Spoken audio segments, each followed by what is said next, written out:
എല്ലാവർക്കും നമസ്കാരം. ഇന്ന് ഞാൻ വന്നിട്ടുള്ളത് ഒരു കുട്ടികൾക്കൊക്കെ ഒരുപാട് ഇഷ്ടമുള്ളൊരു ഉണ്ണിയപ്പമായിട്ടാണ്.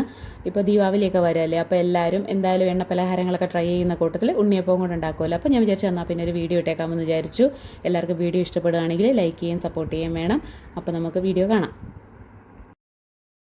ഉണ്ണിയപ്പം ഉണ്ടാക്കാൻ വേണ്ടിയിട്ട് ഞാൻ ദാണ്ട് ഇവിടെ 1/2 കിലോ അരിപ്പൊടി എടുത്ത് വെച്ചിട്ടുണ്ട്. വറുത്ത അരിപ്പൊടി, നമ്മൾ അപ്പത്തിനും ഇടിയപ്പത്തിനും ഒക്കെ മേടിക്കുന്ന പാക്കറ്റ് മേടിക്കുകയാണെങ്കിൽ അപ്പത്തിനും ഇടിയപ്പത്തിനും ഒക്കെ മേടിക്കുന്ന ആ പൊടി എടുത്താലും മതി. വറുത്ത അരിപ്പൊടി 1/2 കിലോ. പിന്നെ ശർക്കര ഞാനിവിടെ എടുത്തേക്കുന്നത് ഇച്ചിരി കൂടുതലാണ്, 300 ഗ്രാം ശർക്കരയാണ് വേണ്ടുന്നത്, പക്ഷേ ഇത് ഇച്ചിരി കൂടുതൽ കാണും. പിന്നെ ഒരു 5 ഏലക്ക നമുക്ക് പൊടിച്ച് വെക്കണം. പിന്നെ 5 പാളയംകോടൻ പഴം, നമ്മൾ ഉണ്ണിയപ്പം ഉണ്ടാക്കുമ്പോൾ പാളയംകോടൻ പഴമാണ് ഏറ്റവും നല്ലത്. പിന്നെ നമ്മൾ ഈ മാവ് റെഡിയാക്കുമ്പോൾ അതിനകത്തോട്ട് നമ്മൾ ഒരു സ്പൂൺ, നല്ലൊരു ടേബിൾ സ്പൂൺ നെയ്യ് ഒഴിച്ചു കൊടുക്കും. ഇത് വീട്ടിലുണ്ടാക്കിയ നെയ്യാണ്. അപ്പോൾ നമ്മൾ ഉണ്ടെങ്കിൽ അത്, അല്ലെങ്കിൽ പുറത്തുനിന്ന് മേടിക്കുന്ന ആയാലും ഒരു നെയ്യും കൂടെ ഒഴിക്കണം. പിന്നെ ഇതിനകത്തോട്ട് നമ്മൾ ചേർക്കുന്നതെന്ന് വെച്ചാൽ ഒരു 1/4 ടീസ്പൂൺ സോഡാപ്പൊടി, അതും കൂടെ ചേർക്കണം. എന്ന് വെച്ചാൽ അതൊരു മാവ് ഒന്ന് പൊങ്ങി വരാൻ വേണ്ടിയിട്ടാണ്, ഒരു സോഫ്റ്റും കൂടെ ആവാൻ വേണ്ടിയിട്ടാണ് നമ്മൾ ഈ സോഡാപ്പൊടിയും കൂടെ ചേർക്കുന്നത്. ഉണ്ണിയപ്പത്തിന് മാവ് ഒഴിക്കാൻ വേണ്ടി നല്ല മാവ് ഞാൻ എടുത്ത് വെച്ച്, പഴം ഞാൻ എന്താ മിക്സിയിൽ ഒന്ന് അടിച്ചെടുത്ത് കൈ വെച്ച് കുഴയ്ക്കുന്നതിനെക്കാട്ടി എളുപ്പമുണ്ട്. 5 പാളയംകോടൻ പഴമാണ് എടുത്തേക്കുന്നത്. അതും ഇതിനകത്തോട്ട് നന്നായിട്ട് നമുക്കിത് ഇളക്കിയെടുക്കാം. ഓരോന്നായിട്ടിട്ട് ഇളക്കിയെടുക്കാം. പഴം അരച്ച് അതിനകത്തോട്ട് ഒഴിച്ച് ഇതൊന്ന് മിക്സ് ആയതിനു ശേഷം കൈ വെച്ച് കുഴയ്ക്കുന്നതൊക്കെ അതാ കേട്ടോ നല്ലത്.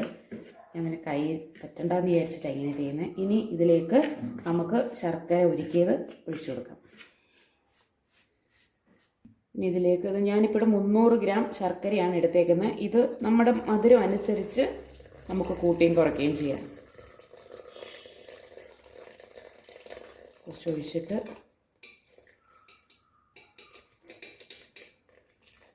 നോക്കിയിട്ട് പിന്നെ ഒഴിക്കാം.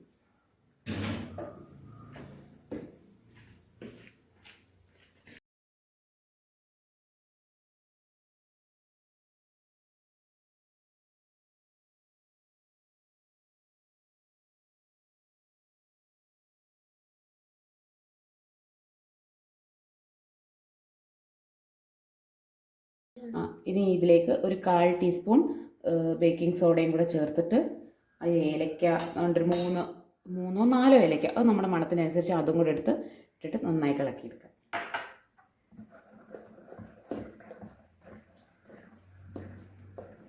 ഇത് നന്നായിട്ട് ഇളക്കിയിട്ട് നമ്മളൊരു 10-15 മിനിറ്റ് ഇത് വെച്ചിരിക്കുകയാണെങ്കിൽ നല്ലതാണ്. അപ്പോൾ മാവൊന്ന് പൊങ്ങാനും സഹായിക്കും.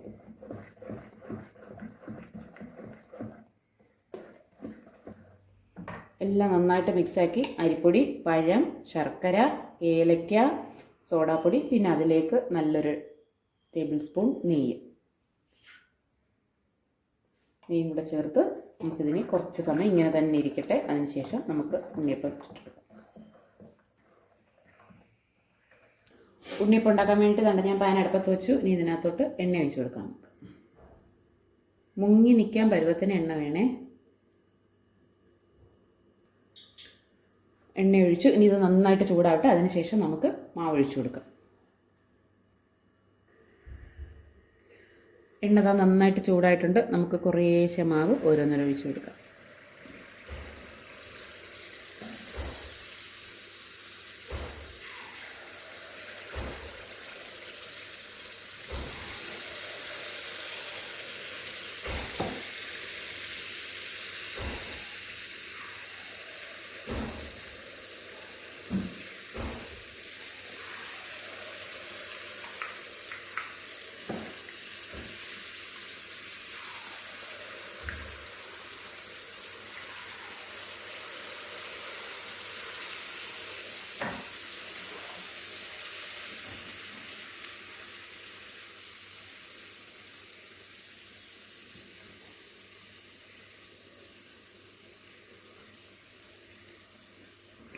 എണ്ണ ഒഴിക്കുമ്പോൾ നമ്മൾ ശ്രദ്ധിച്ചോണേ, കാരണം അങ്ങ് ഇതിൻ്റെ തുളുമ്പൊന്നും എണ്ണ ഒഴിക്കരുത്. കാരണം പിന്നെ നമ്മൾ മാവ് ഒഴിക്കുമ്പം അത് വെളിയിൽ പോകും. അതിൻ്റെ ആ കുഴിയുടെ ആ നിരപ്പിന് മാത്രം എണ്ണ ഒഴിച്ചാൽ മതി.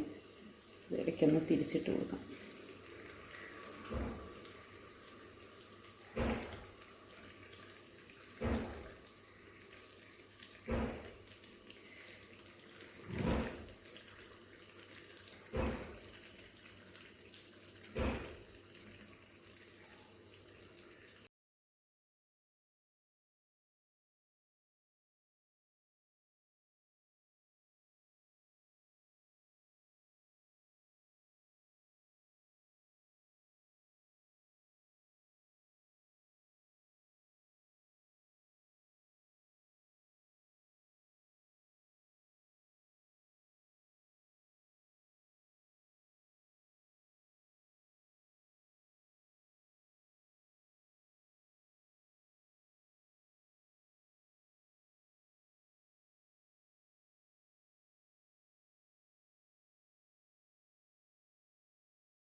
ഉണ്ണിയപ്പം ദാ ഇവിടെ ആയിട്ടുണ്ട്. നമുക്ക് ഓരോന്നോരോന്ന് കോരിയെടുക്കാം.